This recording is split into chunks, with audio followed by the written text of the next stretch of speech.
Hi everyone, Wilhelm Hast here, and in today's video we'll speak about why being busy and being busy-minded are two very different things.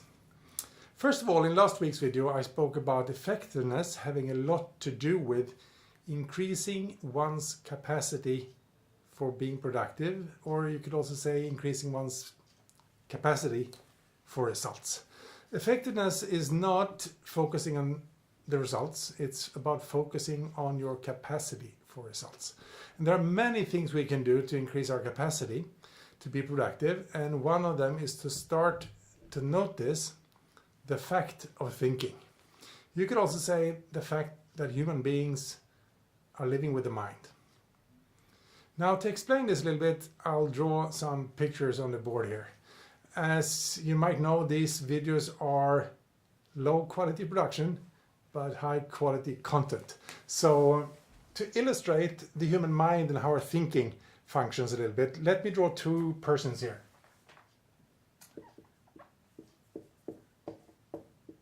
We have one individual there.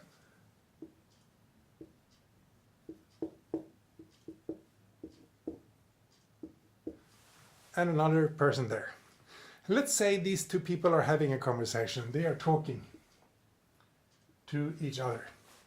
Now, if I were to ask you, what's the normal speed of talking for any human being? What's the average words per minute that we speak? You could have a guess. How fast do human beings talk? That varies, of course, people to people, culture to culture, but it's about 150 words per minute.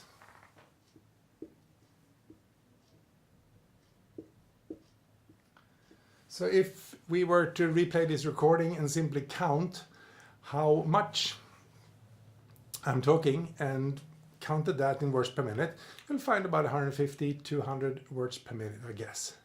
That's the external dialogue that goes on between people. Well, at the same time as the external dialogue goes on, there's an internal dialogue happening in the heads of those two people talking. So we can draw that different ways. We could draw it as something spinning in one person's head here. Goes round and round and round and round and round. Or we could simply draw it as some thoughts happening all the time. Now, this inner dialogue goes on constantly for human beings.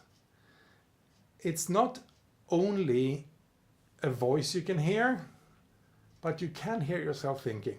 If you listen to what goes on, you can hear your thinking. It's also visuals. There's different kinds of perceptions. But if we would state it as words per minute, how many words per minute are you talking to yourself? Or how many words per minute does your thoughts speak to you? How many words per minute does your mind speak to you? Well, I have no idea how to measure this, but in the different kinds of books I've read, it's always the same number. It's about 450 to 600 words per minute. So let's say 500 words per minute.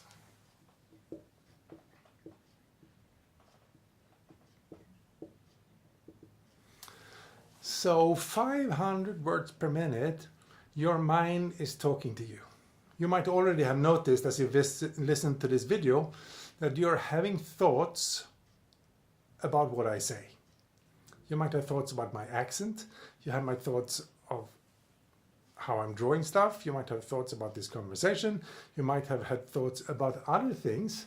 And that goes on at the same time that you're listening to me. I'm from Sweden, so my accent is Swedish. And there are many other questions that might arise in your mind as you listen to this. Now, this is interesting. Only noticing the fact of thought makes us more aware. Starting to be present to what's sometimes talked about like the voice in your head, it speaks, and it speaks to you, if not all the time, it speaks to you most of the time. Sometimes we have some freedom with our thinking. We can notice our thinking and just let it be.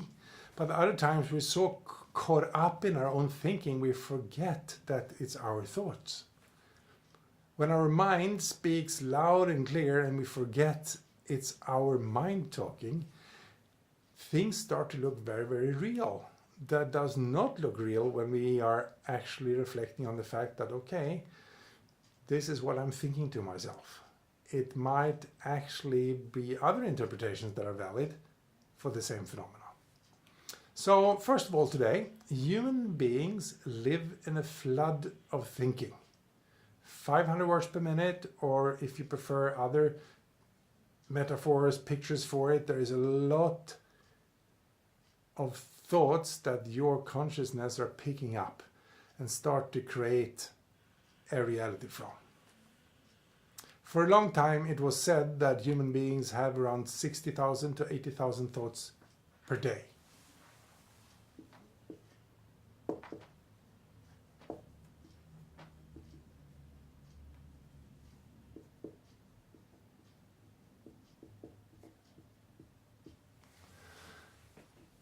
$60,000, 80,000 thoughts per day.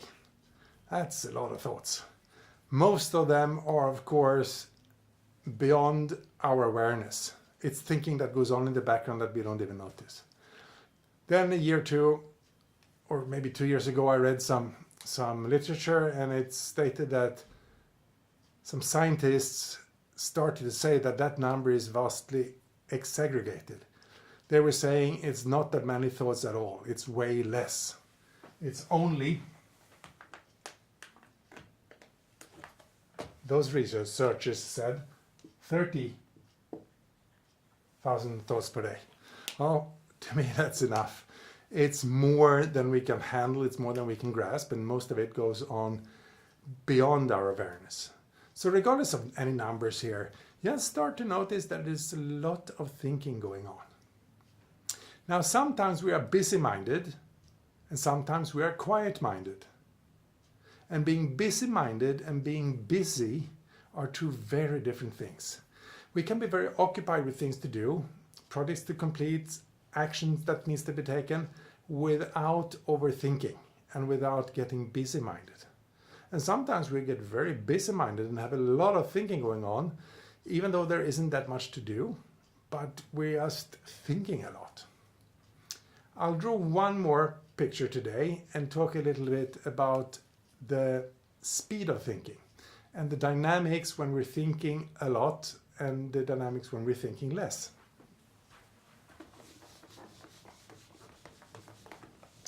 So in the car there is this meter, something like this. There is a red section to it, something like this. And in the car it says RPM. Revolvements per minute, I think it means in English. Here I do CPM. Thoughts per minute. This is just a metaphor. It's not scientific at all, but it's interesting to note the difference. When we are revved up in our thinking, we are overthinking, we might be worried, busy, stressed, that there's a lot going on. We think a lot and we have a lot of thinking. We are revved up, so we're thinking more than what is productive. We actually lose capacity because we're overthinking, over-worrying, over-stressing, over-analyzing. We have another place of the meter when the thinking is more calm, relaxed, we don't have as much in our head. And just as a metaphor, as a way to think about it, as a way to reflect on it, we can start to notice the speed of our thinking. We can start to notice if we're overthinking or not. So if we draw kind of a scale here, and just pick any time of day, you're either not thinking so much, you have mental space, you have clarity, you have peace of mind, you're free to focus at choice. And then you have times in the day when you are revved up in your thinking, you're caught up, you are stressing, you're overthinking, analyzing, worrying, having repetitive thinking over and over and over again. You're ruminating, you're lost in whatever your mind happens to focus and speak about a lot, and you sometimes even forget up here that it's your own thinking that goes on. Now, our capacity are not the highest when we are overthinking. When you're too busy-minded, you lose your capacity to see things clearly, to have insight, to get new ideas, to find flow, to be creative. And we start to worry more than we need to. We start to overthink more than we should. And we start to overanalyze things. Something interesting happens when we notice that we are caught up in our thinking up here. And we just wake up to the fact of the amount of thinking that goes on. And we catch ourselves. What happens naturally? Well, the frenzy, the frantic thinking that goes on starts to quiet down.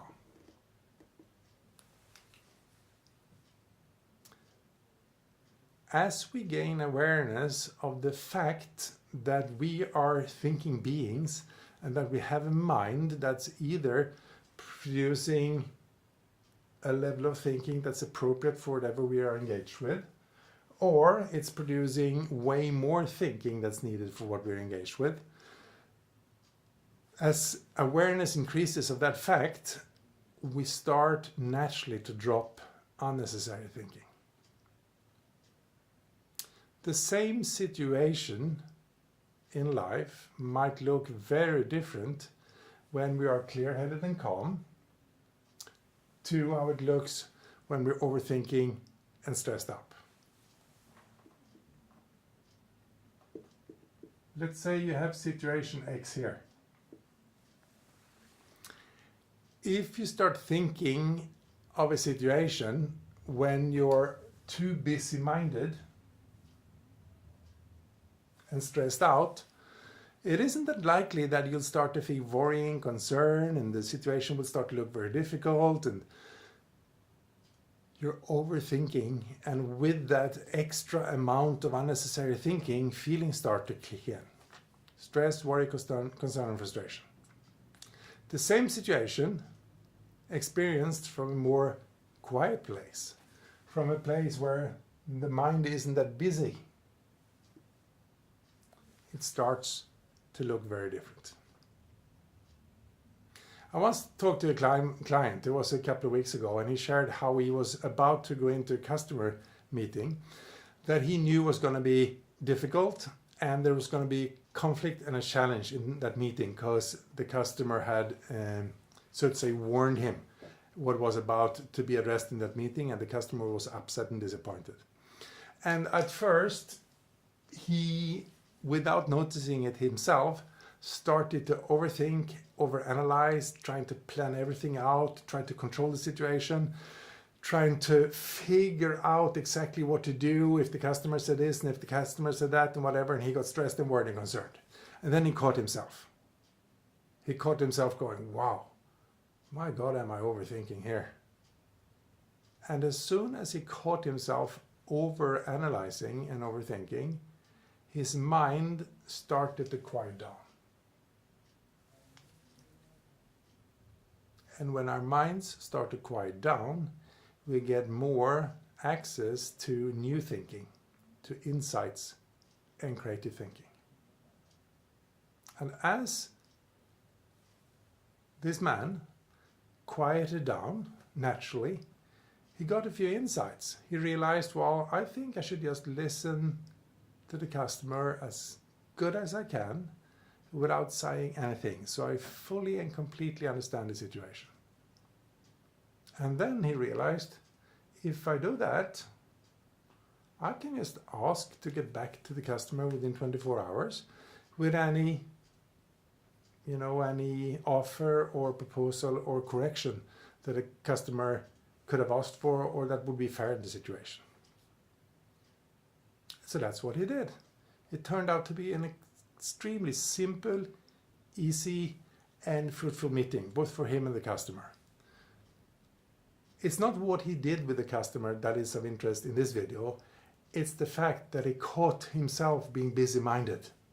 And when we catch ourselves being busy-minded, our mind naturally starts to slow down and we start to get new insights, new perspectives, and new thinking that we might not have had before.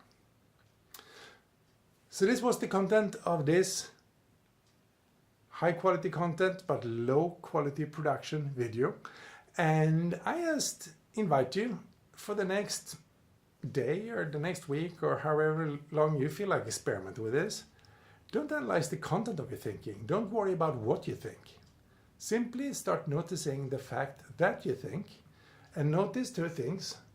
Am I busy-minded or quiet-minded? And you don't need to do anything else than to notice whether you're busy-minded or quiet-minded, and you'll see catching yourself being busy-minded is most of the time enough for the mind to quiet down and access, you could say, a better quality thinking. So thanks for watching. There are new videos being delivered here most weeks. If you liked it, give me a thumbs up, and you're welcome to leave comments as always below. Thank you for looking and listening.